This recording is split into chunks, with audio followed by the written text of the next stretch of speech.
Sierra de Historias, con Alberto Garín.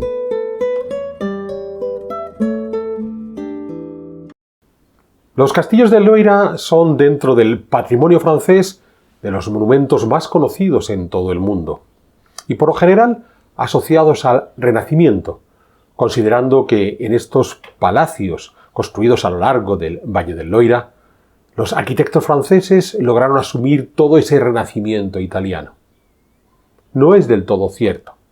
Estos castillos fueron concebidos como auténticas fortalezas medievales en los siglos centrales de esa Edad Media y reformados, todos ellos, a finales del siglo XV y comienzos del siglo XVI, dentro de las tradiciones impuestas en el Duque de Borgoña, ese arte tardogótico muy recargado.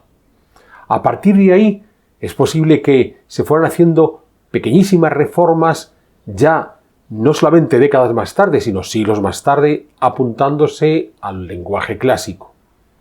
Con todo, hay un par de excepciones. Hay un castillo de obra completamente nueva, el de Chambord, que le diseñó Leonardo da Vinci a Francisco I, pero que más que ser un castillo renacentista es una auténtica locura leonardesca. Pero hay un segundo castillo que resulta mucho más interesante, el de Chenonceau, un castillo que, como todos los demás, era de origen medieval, que le regaló el rey Enrique II a su favorita, Diana de Poitiers, y esta sí, a mediados del siglo XVI, decidió que quería introducir las formas que venían del Renacimiento italiano, ajustado a las tradiciones francesas, pero que de esa manera mostraban cómo Diana de Poitiers sabía situarse a la vanguardia artística de ese momento en Europa. De modo que, si queremos encontrar el Renacimiento en el Valle del Loira, en esencia lo que tenemos que hacer es visitar el castillo de Chenonceau. Si bien es cierto que la construcción no la terminó Diana de Poitiers, fue expulsada antes de que lo consiguiese, y fue su rival, la reina consorte Catalina de Medici, quien consiguió concluir la obra.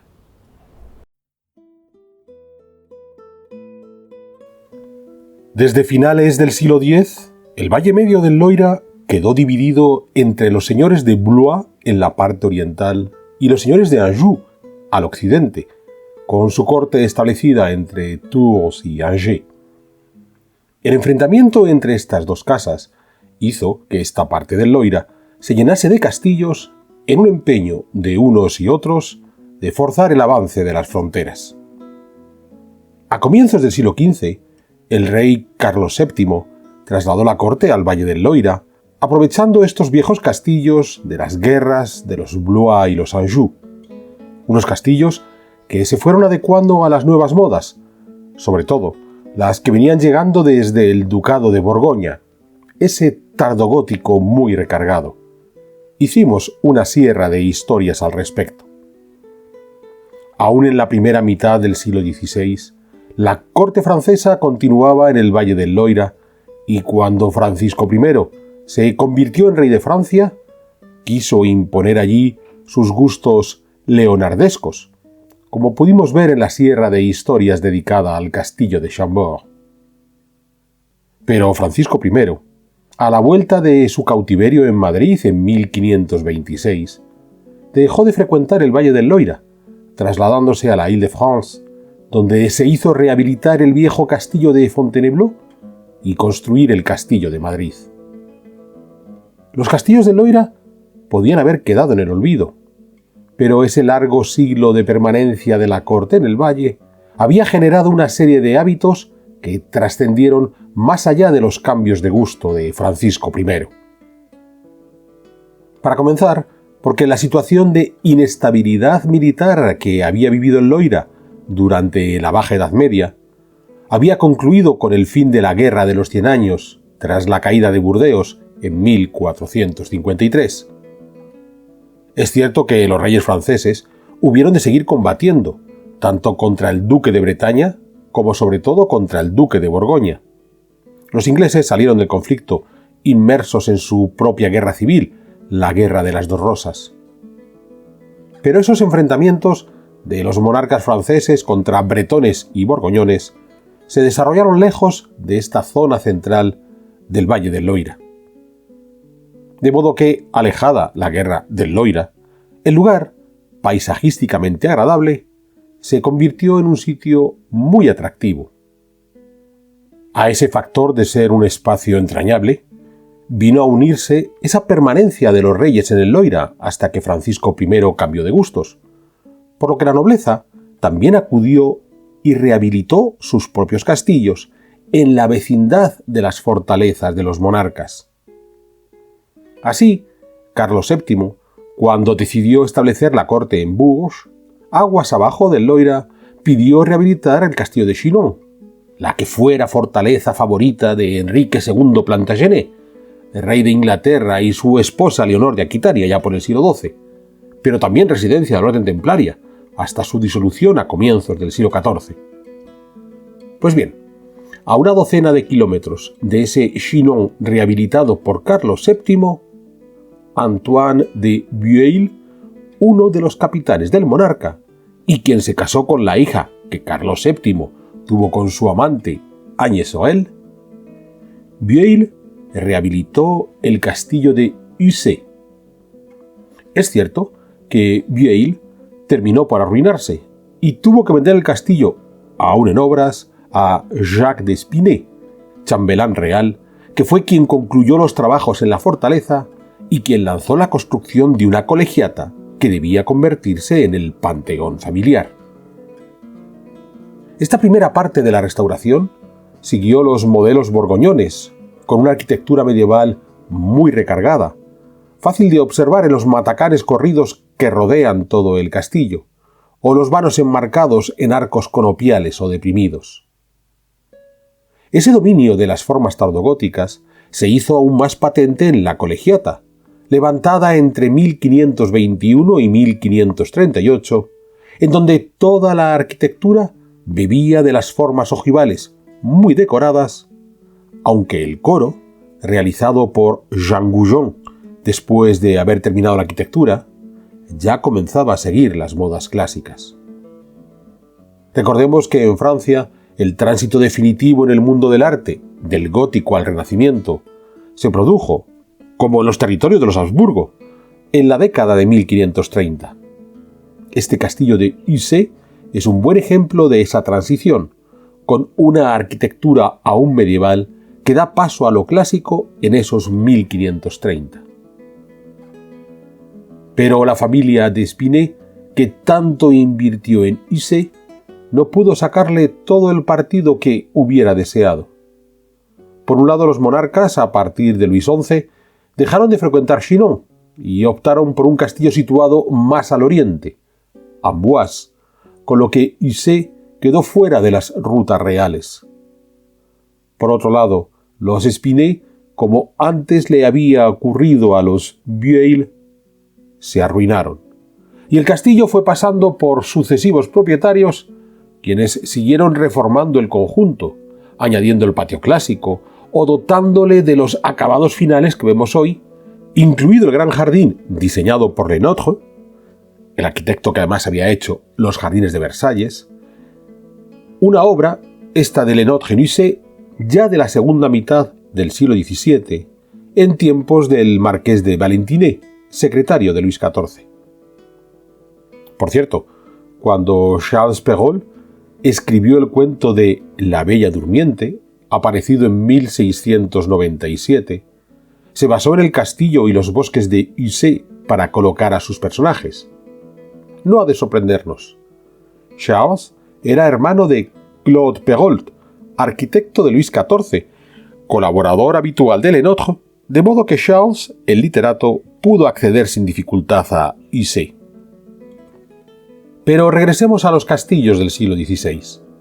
Decíamos antes que desde Luis XI los reyes comenzaron a frecuentar la fortaleza de Amboise, que fue la favorita del hijo de Luis XI, Carlos VIII.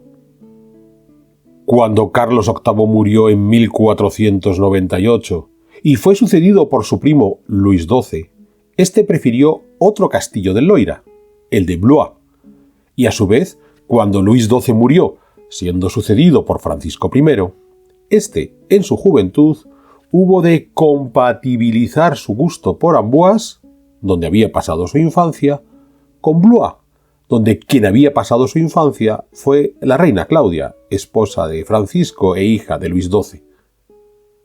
Sobre estos castillos de Amboise y Blois hicimos ya una sierra de historias, mostrando cómo en ambos casos fueron reacondicionándose siguiendo las modas tardogóticas borgoñonas sin aún dar entrada al mundo clásico, algo que cambió cuando Francisco I se hizo levantar a una quincena de kilómetros de Blois el castillo de Chambord, diseñado por Leonardo da Vinci hacia 1518. Mientras el rey ordenaba el inicio de las obras de Chambord, su tesorero, Gilles Berthelot, quiso acondicionar un viejo castillo medieval heredado por su esposa en Assez-le-Rideau, en una isla del río Indra, uno de los afluentes del Loira. Las obras se llevaron a cabo entre 1518 y 1524, cuando hubieron de interrumpirse bruscamente, pues Berthelot fue acusado de malversación de fondos públicos, detenido y sus bienes confiscados por Francisco I. El castillo no se concluyó y quedó con las dos crujías en forma de L que aún podemos ver hoy. Las formas dominantes aquí también seguían siendo las medievales, con los muros coronados por matacanes corridos y almenas convertidas en ventanas, el gusto por las coronaciones de los vanos con altos hastiales, o ese cuerpo de escaleras exento del edificio, una invariante tan propia de la arquitectura francesa. Aunque ya se dieron algunos guiños renacentistas, siguiendo las modas que comenzaba a manejarse en el Chambord de Francisco I, como los órdenes clásicos limitando los vanos del patio interior. Otro guiño que Berthelot le hizo a su rey fue colocar el símbolo de la salamandra, emblema de Francisco I, como motivo decorativo, lo que, como hemos dicho, no le impidió caer en desgracia. Tras la confiscación a Berthelot, el castillo de Assez-le-Rideau fue pasando por las manos de diferentes familias nobiliarias hasta que en el siglo XIX llegó a los Biencourt, que hicieron una restauración notable de la fortaleza, incluso rehaciendo parte de la misma con soluciones más renacentistas, un estilo que también incorporaron al nuevo mobiliario que situaron en el interior. Es importante entender esta obsesión renacentista que se dio en torno a los castillos del Loira desde el siglo XIX. Todos los castillos del Loira que estamos viendo en este programa fueron construidos en época medieval y fuertemente rehabilitados durante el siglo XV o comienzos del XVI dentro de las modas borgoñonas. La excepción fue Chambord, una obra completamente nueva y que se movió ya en esos parámetros clásicos, aunque fuera a partir de las ideas de Leonardo. Veremos a continuación el caso de Chenonceau, donde también se dio una gran reforma clásica. Es decir, los castillos del Loira son esencialmente edificios medievales, con ese corazón de vieja fortaleza medieval a la que se añadieron unas reformas generales tardogóticas. Esas reformas del siglo XV y comienzos del XVI no fueron concebidas siguiendo las ideas renacentistas que habían surgido en Italia y que para esos tiempos eran una rareza en Francia, sino las modas dominantes borgoñonas aún apegadas a las formas medievales. Sin embargo, en el siglo XIX se consolidó el término Renacimiento, ya no solo como etiqueta artística, sino como un concepto mucho más amplio y un tanto fantasioso, en el que el Renacimiento era visto como un movimiento humanista, antirreligioso, moderno, de progreso. De modo que los historiadores de la Europa occidental de ese siglo XIX, fuera de la Toscana, se obsesionaron por encontrar formas renacentistas en sus países como demostración de que estaban en esa vanguardia de modernidad y progreso que representaba el Renacimiento. No se trataba, por tanto, de entender que estos nobles del Loira rehacían sus castillos para estar en la misma sintonía de sus reyes, apuntándose a las modas tardomedievales, sino de forzar la historia y demostrar que esos nobles se apuntaron al Renacimiento porque sabían que era un símbolo de progreso.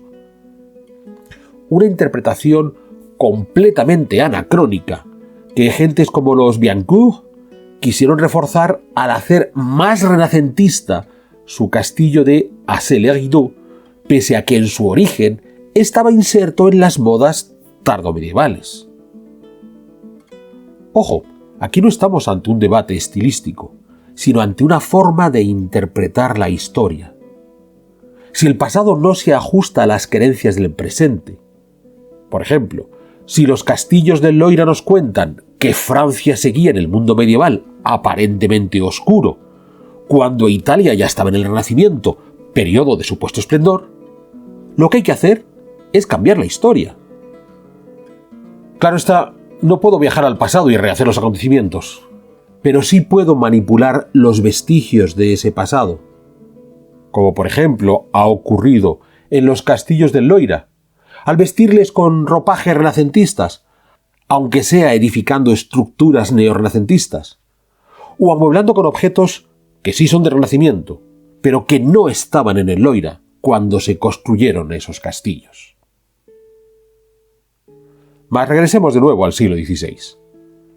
Decíamos al principio que Francisco I, a partir de 1527, dejó de frecuentar el Valle del Loira y prefirió sus nuevos palacios en la Île-de-France. Pero el gusto de los nobles por el Loira, aunque atemperado, se mantuvo, como hemos visto en esas reformas en Ussé de mediados del siglo XVI. Un gusto que habría de recuperarse en los tiempos de Enrique II, el hijo de Francisco I. En una sierra de historias previa, vimos como el nuevo monarca, cuando estaba organizando su campaña contra el emperador Carlos V, recibió a los representantes de los luteranos alemanes en Chambord, porque Enrique II regresó al Loira, y con él su favorita, Diana de Poitiers, a quien le regaló el castillo de Chenonceau, sobre el río Cher, otro de los afluentes del Loira. Una donación hecha en junio de 1547, poco después de que Enrique fuese coronado. Chenonceau fue levantado como castillo en 1432 por la familia Marquet. De este castillo original solo se conserva la gran torre del homenaje situada antes del conjunto palacial, porque casi un siglo después, Chenonceau pasó a manos de Thomas Boyer, contralor de las finanzas de Normandía, quien llevó a cabo una reforma general del castillo junto a su esposa, Catherine Brissonnet, entre 1513 y 1521. El resultado fue el gran pabellón que aún tenemos junto a la orilla del Cher, dominado por las formas medievales. Los torreones de los ángulos, los matacanes corridos bajo las cornisas, los hastiales coronando los vanos, y al interior, bóvedas de crucería cubriendo las estancias o la capilla tardogótica. Una vez más, aunque la obra se realizó entre 1513 y 1521, las formas renacentistas no se habían consolidado aún en Francia. Thomas Boyer murió en 1524, durante la campaña militar de Italia de ese momento, aquella campaña que terminaría en la derrota francesa de Pavía. Al morir Boyer, se hizo una auditoría de su labor como contralor de finanzas, descubriéndole un gran desfalco al erario. Francisco I reclamó el pago de las deudas a los herederos del finado, quienes entregaron, entre otros bienes, el castillo de Chenonceau. Este proceso de requisición no concluyó hasta 1535, en un momento en el que el rey de Francia ya no estaba interesado en el Valle del Loira, y el castillo de Chenonceau quedó en el abandono hasta que en 1547 Enrique II se lo entregó a Diana de Poitiers. La favorita del rey recuperó el castillo y proyectó unos jardines frente al palacio, en la orilla norte del Cher. Para ello, hubo de llevarse a cabo una notable obra de ingeniería, levantando esa orilla del río para evitar que con abundancia de lluvias pudiera desbordarse y destruir el jardín, al tiempo que se creó un sistema de canales que rodeaba el jardín para regarlo y como ornato. Para 1552, las obras del jardín estaban casi completadas, si bien Diana apeló a los señores del lugar para que colaborasen con ella en la plantación de las variedades florales más diversas. Los señores obviamente, no se opusieron a la solicitud de la amante del rey, que además recibió a Enrique II en el castillo ya rehabilitado. El éxito de la visita regia hizo que Diana se lanzase a un nuevo proyecto aún más ambicioso: la construcción de un puente sobre el río Cher que uniera la orilla norte, donde estaba el castillo, con la orilla sur. Un puente sobre el que se instalaría una doble galería, ahora ya dentro de las modas renacentistas. La idea de ese puente ya estuvo en la mente de Thomas Bohier, pero lo que planteó Diana de Poitiers fue mucho más ambicioso y contó para ello con su arquitecto favorito, Philibert Delorme, cuya estrella brillaba con especial resplandor en aquellos años en la corte de Enrique II. Porque Enrique II había querido poner fin a la obsesión de su padre Francisco I por los artistas italianos, apostando por maestros franceses como Pierre Lecaut, que diseñó la ampliación del Louvre, pero sobre todo Philibert Delorme, quien trabajó para el rey por doquier. Delorme inició la construcción del puente de Chenonceau en 1556 y lo concluyó para finales de 1559. La obra debía continuar entonces con la doble galería que iba a instalarse encima del puente y que, como decíamos, respondía ya a las formas renacentistas, eso sí, pasadas por el filtro francés de Delorme. En esa doble galería, los vanos se cerraban con arcos de medio punto o dinteles rectos, sin más aditamentos. Los matacanes corridos desaparecían, sustituidos por una cornisa clásica sobre mútulos. Los hastiales que remataban los vanos en cubierta ya eran verdaderos frontones, triangulares o escarzanos. Y en el interior, las cubiertas eran lisas, desapareciendo cualquier rastro de las bóvedas de crucería. Pero esas galerías renacentistas no llegaron de inmediato. Enrique II había muerto en julio de 1559.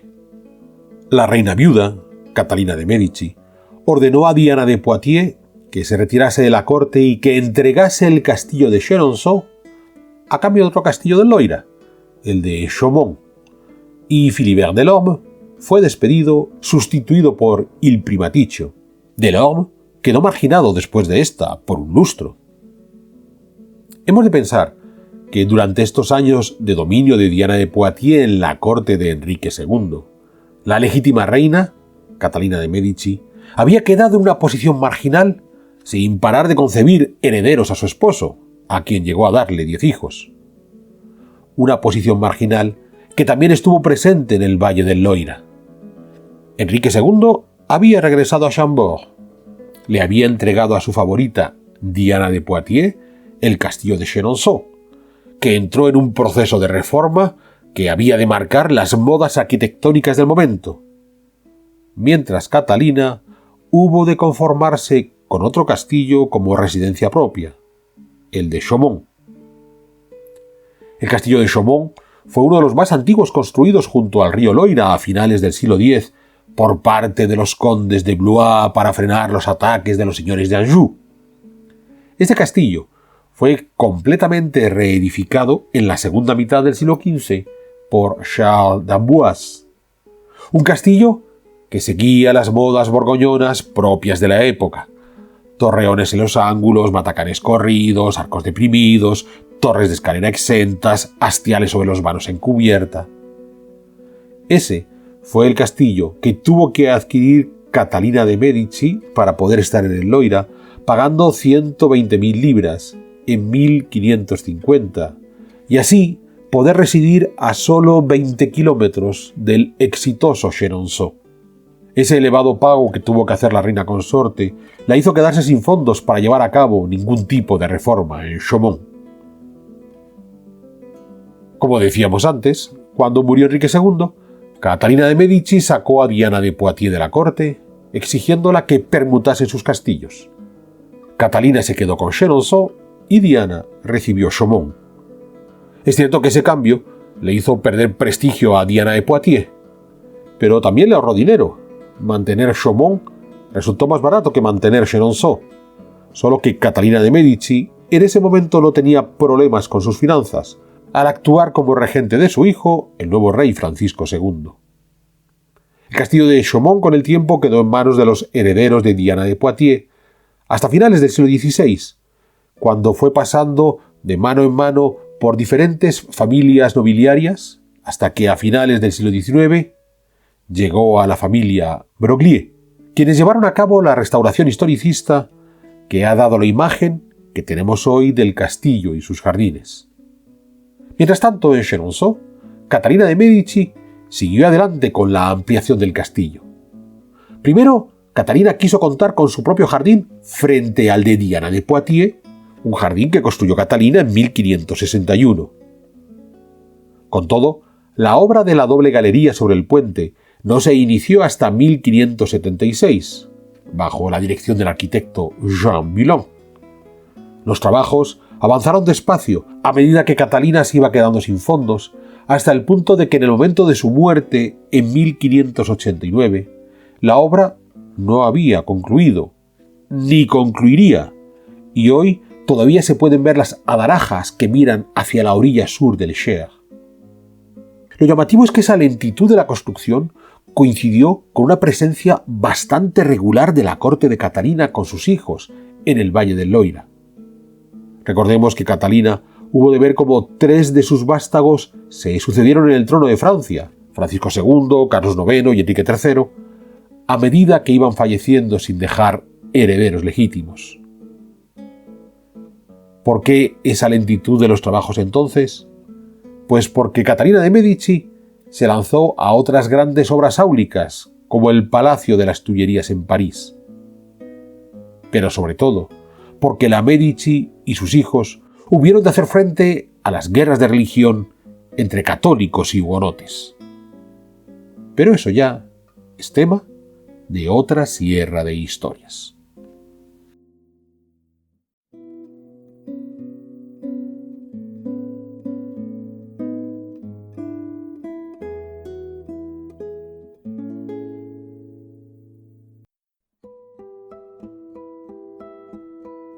¿Quieres incorporarte a la comunidad de Sierra de Historias? Pulsa el botón Unirme, apóyanos con tu contribución y conviértete en miembro de nuestro canal.